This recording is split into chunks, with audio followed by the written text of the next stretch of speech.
So ZERØ O'skül says Brian Greene is a charlatan. Thank you, ZERØ O'skül. I appreciate that. Might read a story which is made to go around. You might play the game or commit a crime. You never know what the ZERØ Show. It's the ZERØ Show, episode 4,543,178,902. The story so far. Learn the entire history of the Earth. Hear the first part of a story by ALAN ARKIN. See an epic Star Wars speeder chase and lightsaber battle. Watch ZERØ O'skül interview the cast of Edward Scissorhands, and more. Thank you. Thank you. Hello. Welcome. Hello if you are watching, and if you are not watching, then you won't see this, so never mind. This is not the 4,543,178,902nd episode. This is actually the second full episode I've done. The previous one was a special.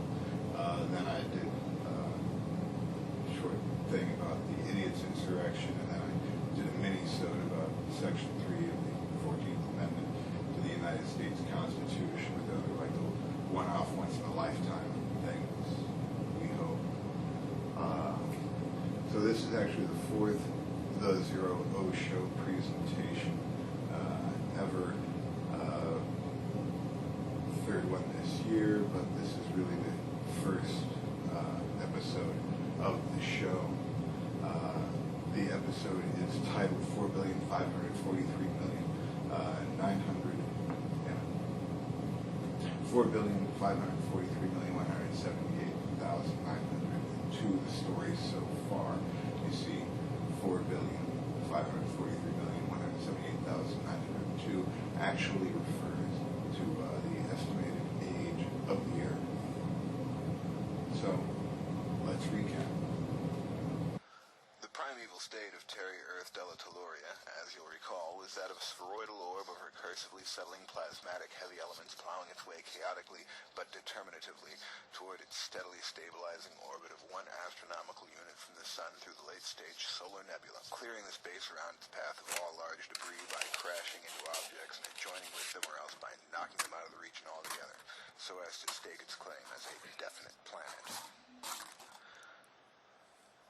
Around this time, Looney Luna Mooney, another large plasmatic ball of recursively settling heavy elements, entered the terrestrial neighborhood drunken speeding without headlights in a school zone on graduation day and had a head-on collision with little Terry, which caused the two bodies to fuse, but due to high speed and high temperatures, the conjoined mass spat out a chunk of itself about the size of the body that initially crashed into little baby Earth, a crash which gave the planet a weather-mediating tilt for the rest of its life. And that smaller chunk went into a fairly stable orbit around Terry to become the defender of Earth, protecting it as best as it could from future such collisions, undulating the shape of space surrounding Terry, and thereby gravitationally distracting larger bodies from the planet's larger mass, and allowing them to crash into the moon instead. Then the Earth began to cool, and as the surface hardened, there was much volcanic activity, which created great cliffs and vales and dales of smooth, hardened igneous stone in a very alien-looking planet. The atmosphere dense with smoke and toxins, the seashores boiling. Then stromatolites created artificial structures, autotrophs began to drool, the Silurian era brought great geological changes and deviation between vertebrates and invertebrates, and then the Eocene period saw even more geologic upheaval, and as the dinosaurs died off, they left large niches to be filled by reptiles, amphibians, and mammals, which were now free to roam the Earth and grow large. Then Neanderthals developed tools, we developed fear of the unknown and religion to protect from the unknown, and myth to explain the unknown. We built a wall, we built the pyramids, we created abstract depictions, descriptions, and plays. We invented systems of writing and systems of measure, math, science, history. We applied critical thinking to unraveling the mysteries that all started with the Big Bang. Then democracy was invented to give a rule of the country to its peoples rather than to its leaders, who were really just stewards of the government for the people. Then came the Industrial Revolution, and then World War II happened, the power of the atom was released. Then on January 12, 1983, in Stockholm, Sweden, Reebok Bob was drumming his heart out with Jimmy Cliff, or his brain exploded right on stage. He dropped dead. He got a standing ovation for it. And then just 6 hours before that, I was born. Then we tore down a wall. Then 9/11 happened. Then mention idiots' insurrection here. And now it's now. See? See, general relativistic master clock ticking away at 1 second per second relative to me, relative to the camera eye at the time of the videographing of this routine now, relative to your now when viewing this. So it's now. So it's now. Thanks for tuning. It isn't tuning, is it? What is it? It is on the air being radioed from the Wi-Fi to the computer machine. I guess if it was a live stream it would be tuning in, but really only if it was a live stream. Thanks for selecting this video for your viewing over the next short period of time. I hope you enjoy the show. So a friend let me borrow this book. It's a collection of old science fiction stories by important authors like Isaac Asimov and Frederick Pohl. And so I threw it open, and the first story in here is by Alan Arkin. And I said, Alan Arkin, the actor? And it says, yes, Alan Arkin, the actor, from The Russians Are Coming. The Russians Are Coming. At this point, he'd only done 3 movies. Unfortunately, Arkin has limited his acting of the pen to the classic bit that follows. People Soup by Alan Arkin. Bonnie came home from school and found her brother in the kitchen doing something important at the sink. She knew it was important because he was making a mess and talking to himself. The sink drain was loaded down with open soda bottles, a sack of flour, cornmeal, dog biscuits, molasses, broma-seltzer, a tin of sardines, and a box of soap chips. The floor was covered with drippings, and every cupboard in the kitchen was open. At the moment, Bonnie's brother was putting all his energy into shaking a plastic juicer that was half filled with an ominous-looking frothy mixture. Bonnie waited for a moment, keeping well out of range, and then said, "Hi, Bob." "Hello," he answered without looking up. "Where's Mom?" "Shopping." Bonnie inched a little closer. "What are you doing, Bob?" she asked. "Nothing." "Can I watch?" "No." Bonnie took this as a cue to advance 2 cautious steps. She knew from experience how close she could approach her brother when he was being creative and still maintain a peaceful neutrality. Bob slopped a cupful of ketchup into the juicer, added a can of powdered mustard, a drop of milk, 6 aspirins, and a piece of chewing gum, being careful to spill a part of each package used. Bonnie moved in a bit closer. "Are you making another experiment?" she asked. "Who wants to know?" Bob answered in his mad scientist voice as he swaggered over to the refrigerator and took out an egg, some old bacon fat, a capsuled vitamin pill, yesterday's Jell-O, and a bottle of clam juice. "Me wants to know," said Bonnie, picking up an apple that had rolled out of the refrigerator and fallen on the floor. "Why should I tell you? I have a quarter. Where'd you get it?" "Mom gave it to me." "If you give it to me, I'll tell you what I'm doing. It's not worth it. I'll let you be my assistant, too." "Still not worth it." "For 10 cents? Okay, 10 cents. She counted out the money to her brother and put on an apron. "What should I do now, Bob?" "Get the salt," Bob instructed. He poured sardine oil from the can into the juicer, being very careful not to let the sardines fall in. When he had squeezed the last drop of oil out of the can, he ate all the sardines and tossed the can into the sink. Bonnie went after the salt, and when she lifted out the box, she found a package containing 2 chocolate graham crackers. "Mom has a new hiding place, Bob," she announced. Bob looked up. "Where is it?" "Behind the salt." "What did you find there?" 2 chocolate grahams. Bobby held out his hand, accepting one of the crackers without thanks, and proceeded to crumble the whole thing into his concoction, not even stopping to lick the chocolate off his hands. Bonnie frowned in disbelief. She had never seen such self-sacrifice. The act made her aware for the first time of the immense significance of the experiment. She dropped her quarrel completely and walked over to the sink to get a good look at what was being done.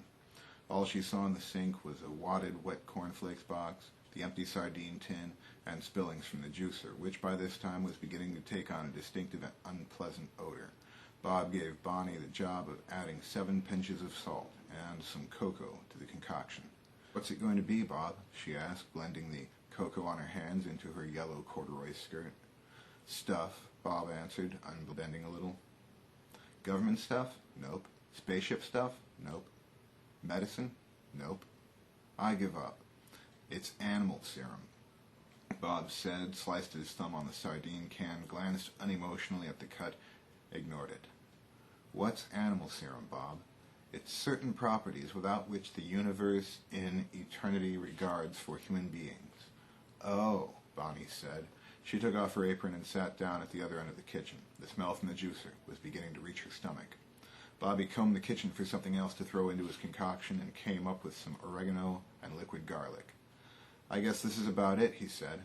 He poured the garlic and oregano into his juicer, put the lid on, shook it furiously for a minute, and then emptied the contents into a deep pot.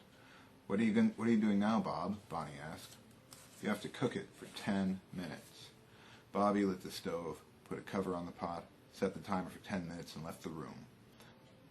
Bonnie tagged after him, and the two of them got involved in a rough game of basketball in the living room. I'll finish that story next time.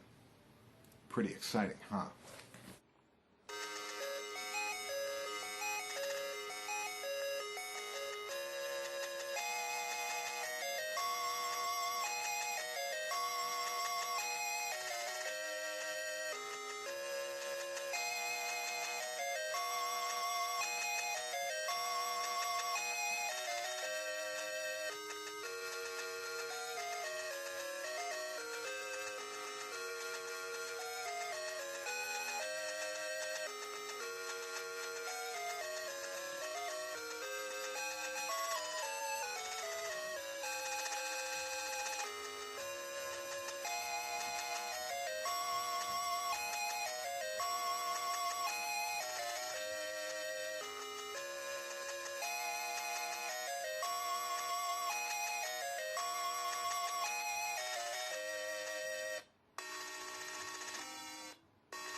And now I'm going to interview the cast of Edward Scissorhands using time travel.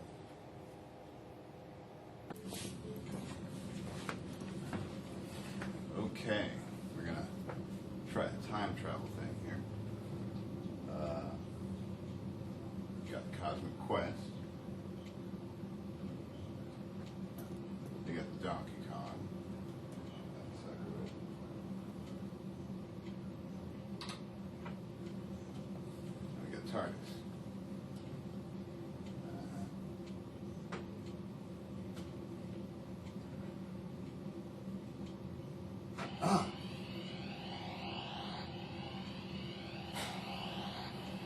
Okay. That worked better than I thought it would. Johnny Depp.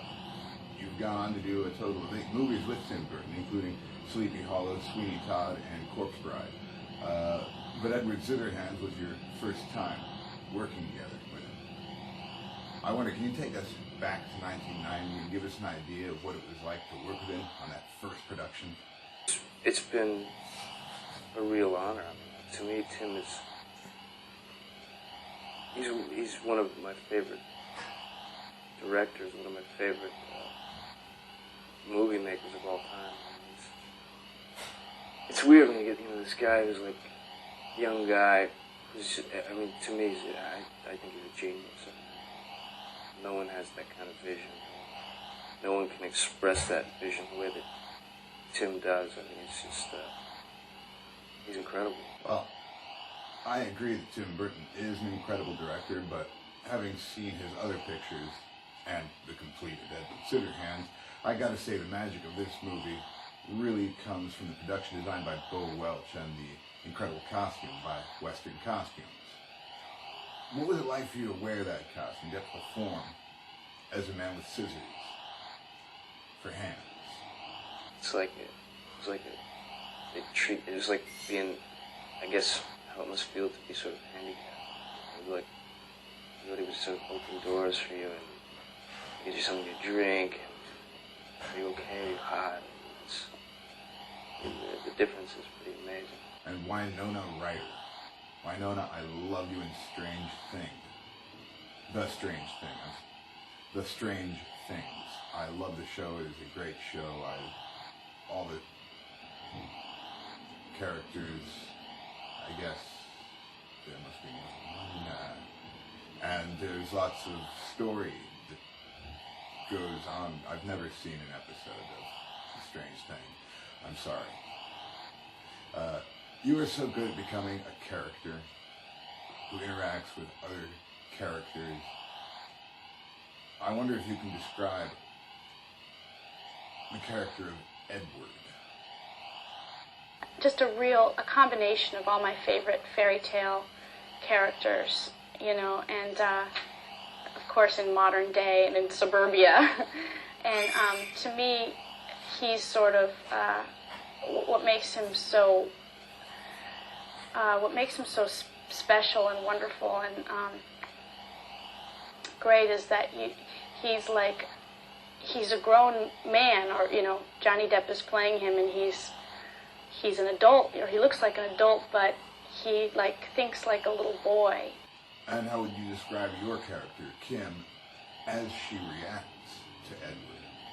I think she's just, it's funny because every other character in the movie sort of welcomes him in a very, almost, very bizarre way. Like they welcome him into the house and the town and the neighbors, and it's almost like when somebody famous comes home and everyone's all around him, and Kim is the only one who really has, I feel, who really has a really honest response to him, which is, what's he doing here? What's wrong with his hands? Like, who's really confused by the way he looks and who he is. Now, Diane Weiss, you play Peg, the mom in Edward Scissorhands, and your character actually reminds me of my friend Amy, but I wonder, who is Peg? What kind of a person is she in your performance? She doesn't judge. She seems very non-judgmental. I don't know why she's that way, but she doesn't judge. She just takes things at their face value, and she has an enormous amount of empathy, so that she doesn't look at Edward's hands or his deformity, if you will, as a deformity or as something that could hurt her or as something frightening. She just thinks, well, how could I make him less lonely and be part of us and maybe get him to a doctor and maybe fix up his face so he's not so many scars. That's how she thinks. Okay, Alan Arkin. Wow, you are incredible. I really enjoyed reading the first half of People's Soup. It reminded me of real childhood and trying to do one thing but just making a mess instead. There's like a sense of the Little Rascals, and even a sense of Tim Burton's short Vincent. There's like a sense of Tom Sawyer, and there's even a little bit of a story by Gabriel Garcia Marquez, a Colombian author, called Light is Like Water, about these kids who break a light bulb and then it fills their house with light and they're able to swim in it. It's a retelling of a kind of familiar legend. Yeah. I wonder, what did you experience working with Tim Burton on this now beloved holiday classic?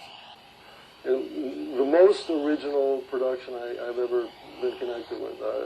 I marvel at what's going on out there. I just stand there with my mouth open watching Tim work and his sense of design. It's extraordinary.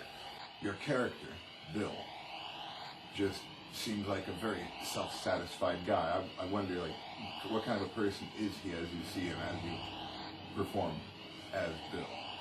I've never played a part like this before. He's kind of a barbecue-y kind of guy. Uh-huh. And Vincent Price. Vincent Price, this is the last movie that you made before you died. It was your second time working with Tim Burton, as you had done narration on his film school short, Vincent. I wonder, how was it working with him for this second and final time on Edward Scissorhands?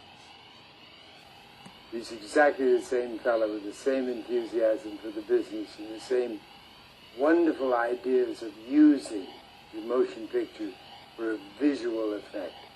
This is, I think, one of his great sort of talents. And in Edward Scissorhands, you play the inventor. But who is the inventor? This is the guy, the inventor, who creates Edward. And it's all done in this sort of montage scene where you sort of see the inventor get the idea. He's invented other things. Why not invent a man? So he creates Edward. He creates him out of a cookie heart, the heart of a cookie. It's a wonderful kind of comic, but very serious idea, because it is a fairy tale. But it's a fairy tale with a moral. All fairy tales have morals. That's why they were written, to teach us something. It's a beautiful story. It really is a beautiful story. I've often thought about how sad it must be for Edward to never be able to touch anything without destroying it, because he has scissors for hands, and how heartbreaking that must be. But I never thought about that heartbreak in context of the cookie heart. Because cookies crumble. That is so devastating. And I really feel like Johnny Depp carried that forlornness throughout the movie, along with like this childish sense of wonder and like a Pollyanna level of hopefulness. I wonder, how did you feel working with Johnny Depp, to the extent that you did work with him on Edward Scissorhands? Oh, he's enchanting. It's a very tough thing to play somebody who is created, other than the normal way. It's very difficult to do. What do you do? I mean, because you're an unreal character, and yet he's in very real situations. There are very few people who have scissors as hands, fortunately. But I've just heard the most wonderful things about him and his seriousness and the approach to this character. I must say I'm a great admirer, and working with him it's been a joy. Well, thank you all. This has been really weird time travel thing. I'd never done this before. I never actually expected for it to work. But thank you all for doing the show, and have fun back in 1990.